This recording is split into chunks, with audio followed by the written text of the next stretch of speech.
Subscribe करें और bell दबाएं ताकि कोई खबर रह न जाए। पहले नजर डालते हैं बड़ी खबर पर।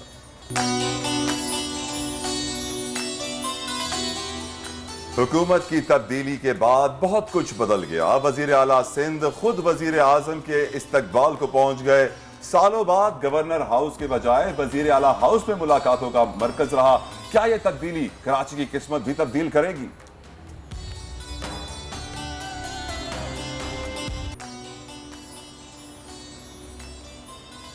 लोटा क्यों कहा, पीटीआई के मुनहरिफ अरकान ने शहरी को पीट डाला। वाकये के बाद सोशल मीडिया पर तूफान बरपा है।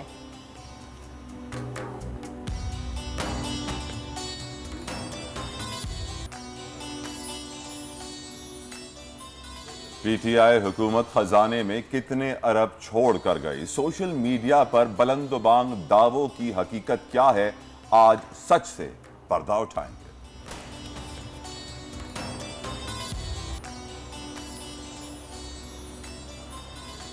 और जिसे अल्लाह रखे उसे कौन चखे। अमेरिका में एयर बलून सेकंडों में आसमान से जमीन पर आ गिरा, लेकिन मुसाफिर महफूज रहे। वीडियो सोशल मीडिया पर वायरल है। आज का दिन सियासत के मैदान में बड़ा इंपॉर्टेंट है। उसकी वजह यह है कि पाकिस्तान तहरीक इंसाफ के सरबराह और साबिक वजीर आजम इमरान खान ने वाज़ेह कर दिया है कि आज से वो सड़कों पर निकलेंगे। और हम जानते हैं कि वजीर आजम इमरान खान, साबिक वजीर आजम इमरान खान जब भी सड़कों पर निकलते हैं बड़ा शोर शराबा करते हैं, पूरे पाकिस्तान को अपने सर पर उठा लेते हैं। और अब पीटीआई की शहर शहर मुजाहरे ने तो पहले ही अब काफ़ी शोर मचा रखा, लेकिन आज कप्तान खुद मैदान में उतरेंगे। वो तहरीक इंसाफ के गढ़ पेशावर में जलसे से खिताब करेंगे। दूसरी जानिब वजीर आजम शहबाज शरीफ कराची में हैं और ये दौरा इस हवाले से बड़ा इंपॉर्टेंट है क्योंकि काफ़ी अरसे बाद वजीर आजम के तमाम इजलास गवर्नर हाउस के बजाय वजीर आला हाउस में हो रहे हैं।